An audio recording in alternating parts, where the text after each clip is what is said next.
BCom second year के प्यारे बच्चों, स्वागत है आप सभी का इंडिया स्वेप्टी में। आज हम पढ़ेंगे स्टैटिक्स का यूनिट 1, जहां पर माध्यमादि का बहुलक मैं आपको सिखा चुका हूं। आज मैं आपको एक ऐसा टॉपिक सिखाऊंगा जो अब तक मैंने अपने चैनल पर अपलोड ही नहीं किया है। बिजनेस स्टैटिक में एक ऐसा क्वेश्चन भी है जिसमें कोई भी एक राशि गायब हो जाती है, अज्ञात राशि ज्ञात करना पड़ता है।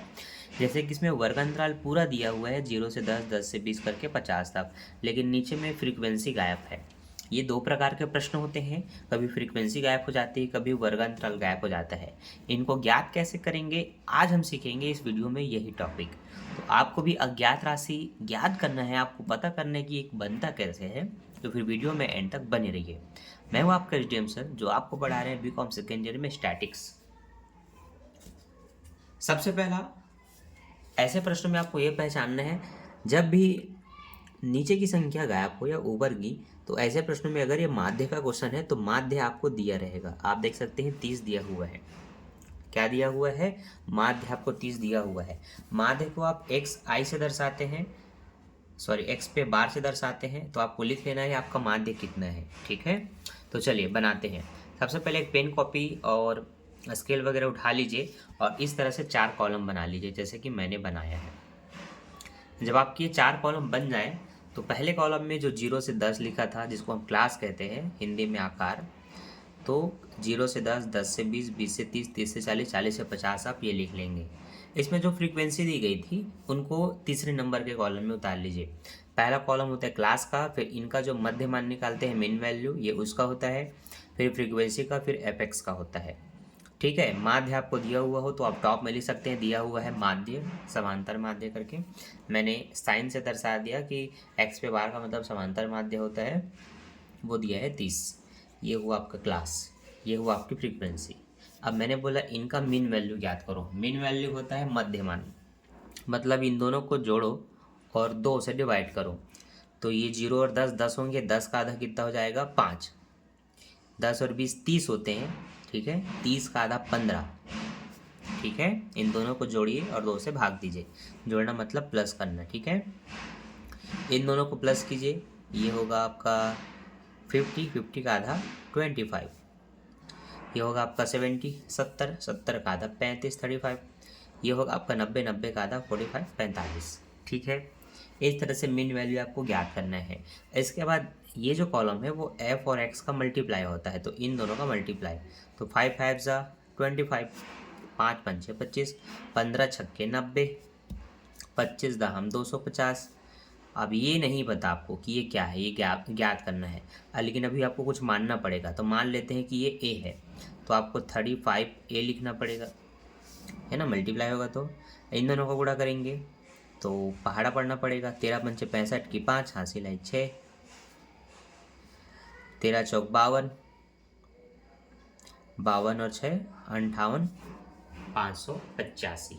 तो इस तरह से हमने दिए गए कॉलम में क्या किया, मल्टीप्लाई कर दिया, है ना। आगे आगे हमें क्या करना है, यहाँ से आपका डब्बा समाप्त हो गया, इसका कोई काम ही नहीं है। यहाँ पर आपको क्या करना है, टोटल निकालना है इन सभी का।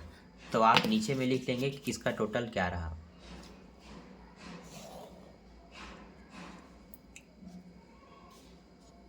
ठीक, मैं अपने वीडियो में फ्री में नटराज के स्केल का प्रचार कर रहा हूँ, समझ लो।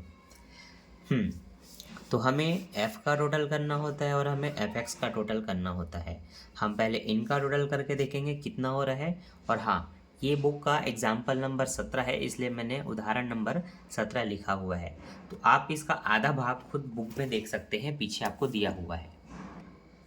हाँ, तो यहाँ पर आपको टोटल आंसर भी दिया हुआ है पृष्ठ नंबर 94 में, आप यहाँ से भी देख सकते हैं। ठीक है, तो हमने इनको जोड़ना है और इनको, तो ये आपका हो रहा है 6 5 11 10 21, 21 और 3 24 और ये 34 और ए का ए। तो हम कह सकते हैं कि जो योग निकला एफ का, योग को सिग्मा से दर्शाते हैं, तो सिग्मा एफ, एफ का योग, ये आपका निकला 34 प्लस ए। अब ये तो सबके साथ जुड़ेगा नहीं, तो प्लस करके अलग से रखना है। तो आप देख सकते हैं 34 प्लस है, यहाँ भी लिखा है।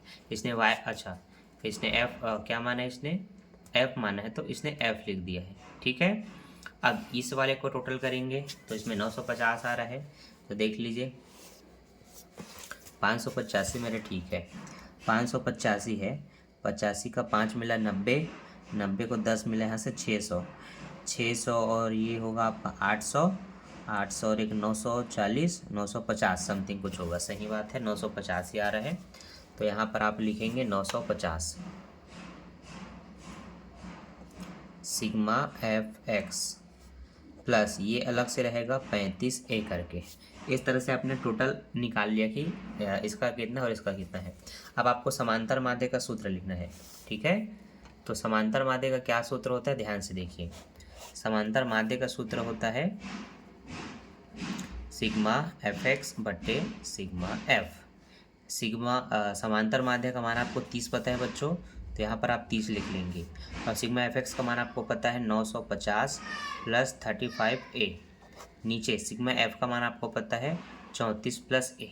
तो इस तरह से आपको बस सूत्र लिख करके मान जो जो आपको पता है फिल कर देना है। यहाँ से नीचे वाले को यहाँ लाएंगे गुणा करने, तो 30 का 30 और यहाँ पर आपको 34 प्लस A लिख लेना है बराबर यहाँ 950 का 950 प्लस 35A लिख लेना है। अब आप दोनों का मल्टीप्लाई करेंगे तो 34 शून्य शून्य और 30 तिया 90 और 4 तिया 12, 90 और 12 102 होगा, तो यहाँ पर मैं 102 लिख लेता हूँ। प्लस 30 से कम 30A बराबर 950 प्लस 35A। पक्षांतर करेंगे संख्या संख्या को एक तरफ, ए वाले को एक तरफ, तो 1020 माइनस 950 हो जाएगा। माइनस क्यों हुआ, प्लस 950 इधर आके माइनस हो जाएगा, हमने पक्षांतर किया इसलिए। आगे 35A यहीं रहेगा, माइनस हो जाएगा, ये 30A प्लस में है पर इधर आएगा, जब पक्षांतर होते हैं तो चिन्ह बदलता है, तो प्लस 30A इधर आ क्या हो जाएगा, माइनस 30A हो जाएगा। 35 में 30 जाएगा बच्चों, 5A बचेगा।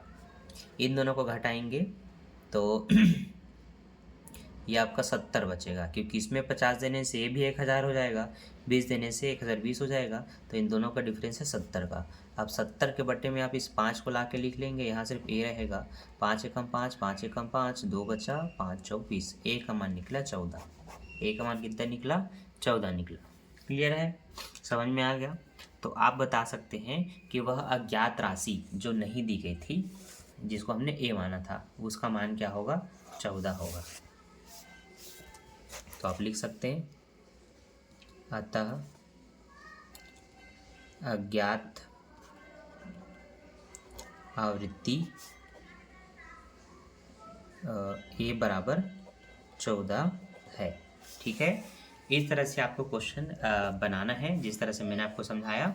पहले पूरा मान लिख लेना, इनका आधा निकाल लेना, जो दिया है उसको लिख लेना, जो नहीं पता उसको A मान लेना, मल्टीप्लाई करना, इनका टोटल और इनका टोटल करना। अब सूत्र में आपको माध्य दिया रहेगा, आप बराबर किस तरफ लिखेंगे, इसका टोटल को ऊपर में और इसके टोटल को नीचे में लिखेंगे। हमेशा ये इधर आएगा, दोनों का मल्टीप्लाई होगा। फिर संख्या संख्या एक तरफ करना, A वाले को एक तरफ करना, चर अचर अलग अलग होने चाहिए। फिर ये दोनों माइनस ही होंगे, और अगर पहले से माइनस रहा तो प्लस हो सकता है, और ये दोनों माइनस होंगे, और जो भी बचेगा वो इसके नीचे आके इसको काट लेगा, जो बचा वो उसका मान है। ठीक है, अब इसी तरह से ऐसे और भी क्वेश्चन आपको दिए जाएंगे जिसमें आवृत्ति के ऊपर वाला मान, मतलब क्लास गायब होगा, आकार गायब होगा। जैसे कि इसमें ऊपर में जो 10 20 30 होते हैं उसमें से एक संख्या गायब है। अब ये मैं आपको बताऊंगा पार्ट 2 में। अगर आपको पार्ट 2 चाहिए तो आप जल्दी से कमेंट कीजिए कि सर इसका पार्ट टू जल्द से जल्द लाइए। बाकी आप अगर देख करके समझ सकते हैं तो और भी बेहतर है, बुक होगा तो आप देख करके समझिए, नहीं समझ में आता है तो कमेंट कीजिए। वीडियो अच्छा लगा तो लाइक कर देना और दोस्तों के साथ शेयर कर देना। बाय बाय बच्चों।